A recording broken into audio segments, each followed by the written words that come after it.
Nate Wiggins went down hard at Tuesday's practice, and anyone who saw that cart come out onto the field knows exactly the kind of silence that takes over a stadium, even during camp.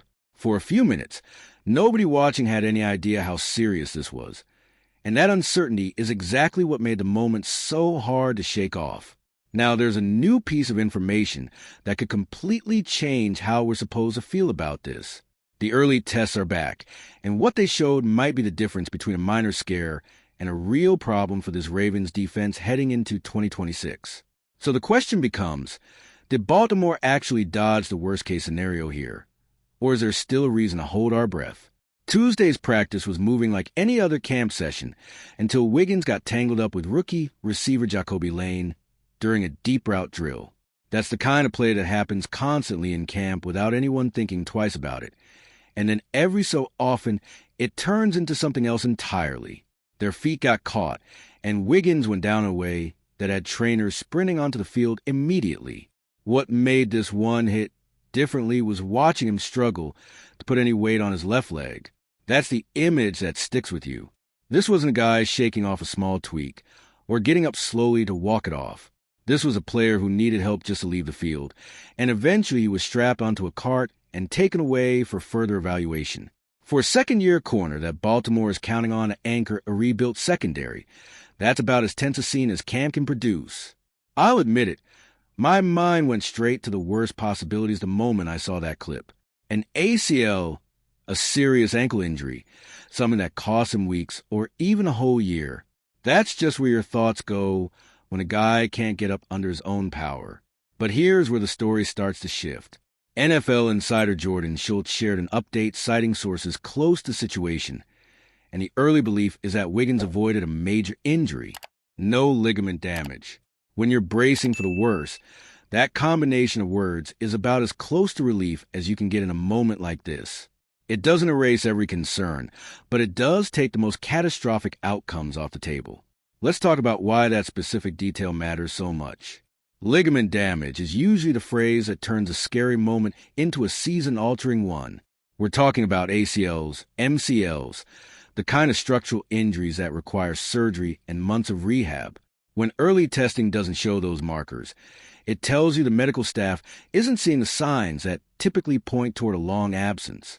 That's a real reason for optimism, not just fans talking themselves into good news.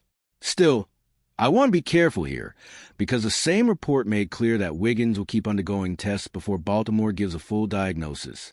That tells us the team isn't ready to put a firm timetable on this.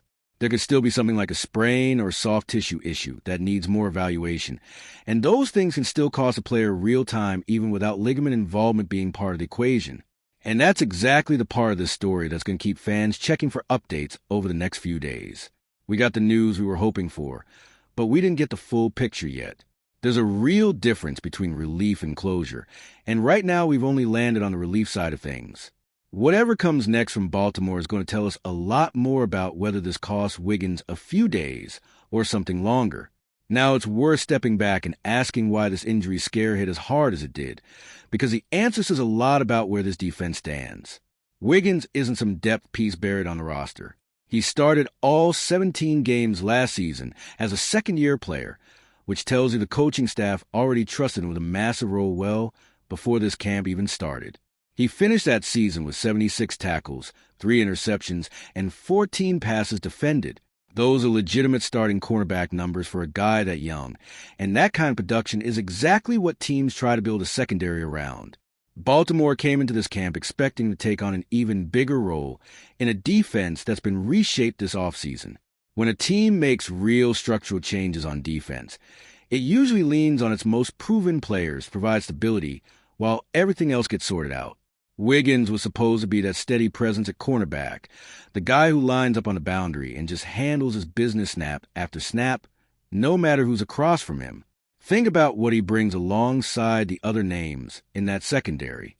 You've got Marlon Humphrey, a veteran who's carried that position group for years, and Chidobe Awuzie, another experienced piece added for stability.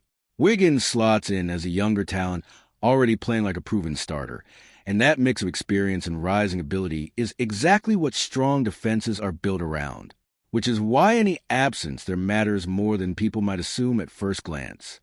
Even if Wiggins ends up missing time, Baltimore isn't completely without answers, and that's worth remembering before anyone panics. Guys like TJ Tampa, Keon Martin, and Chandler Rivers would be in line for more practice reps if Wiggins needs to sit for a stretch. That's the kind of depth every team hopes it never has to lean on this early. But at least it's there. Here's the catch, though. Extra reps in camp aren't the same thing as real snaps once the games start counting. Those younger corners getting more work against the first-team offense is valuable no matter what.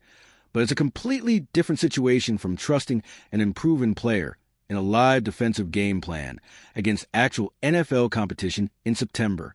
That's where new defensive coordinator Jesse Minter comes into this whole picture.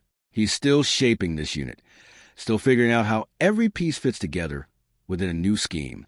Every install benefits from continuity, from having your best players on the field every single day, so the group can build real chemistry and timing together.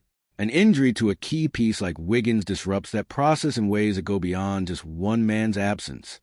That's a big part of why this offseason mattered so much for Baltimore's defense in the first place. This wasn't a minor tweak around the edges. It was a real overhaul, and Wiggins staying healthy was always going to be one of the load-bearing pieces holding that plan together. Which brings us to another major move this offseason that raises the stakes even further. Baltimore didn't stop at reshaping the secondary. The Ravens also went out and added veteran pass rusher Trey Hendrickson, a clear sign that this defense is being built to generate real pressure up front. That's an aggressive move, the kind that tells you the front office believes this unit can be genuinely dominant if every piece falls into place the right way. But here's the connection that ties all of this together. A pass rush is only as effective as the coverage playing behind it, and coverage is only as good as the pressure being generated in front of it. Those two things feed off each other constantly. If Hendrickson and the front are getting home on the quarterback, it's partly because the secondary is forcing that extra half-second of hesitation before the throw. That's exactly why Wiggins' health carries this much extra weight heading into the season. Baltimore's entire defensive plan depends on both sides of that equation functioning at the same time. You can't have one dominant unit and one shaky unit and expect the whole defense to hold up against good NFL offenses week after week. Every piece has to be doing its job, and Wiggins was already penciled in as one of those essential pieces on the back end. So when you ask why this injury scare felt this significant, it's not just about one player going down. It's about the fact that Baltimore built its entire defensive vision this offseason around continuity and reliability at key spots, and Wiggins was one of the names holding that vision together. That's the bigger picture behind today's relief. It explains why this update matters well beyond just his individual outlook. Bringing this back to where it all started, no ligament damage is a genuinely big deal, and it takes the scariest possible outcomes off the table for Nate Wiggins right now. But it doesn't erase everything fans were worried about the moment they saw that cart roll onto the field. There's still more testing ahead, still no clear timetable, and still a version of this where he misses meaningful time even without ligament involvement. What today's update really tells us is that Baltimore avoided the disaster scenario, and that's worth being genuinely relieved about given how much this defense is leaning on him this season. Between the changes Jesse Minter is trying to install, the pressure Trey Hendrickson is expected to bring off the edge, and the trust the coaching staff is already placing Wiggins as a full-time starter, his health was never going to be a small storyline in 2026. So now it's on all of us to sit with this the way the team probably is right now. No ligament damage, but still more tests coming before anyone gets a real timeline. How worried are you still feeling about Nate Wiggins after seeing this update? And if you're a true Ravens fan and love keeping up with everything happening around the team, don't leave this video without sharing it with a friend who's just as passionate. They're definitely going to enjoy this. See those videos on your screen right now? I picked the first one especially for you, and the other is recommended by YouTube. Go check them out and I'll see you in the next video.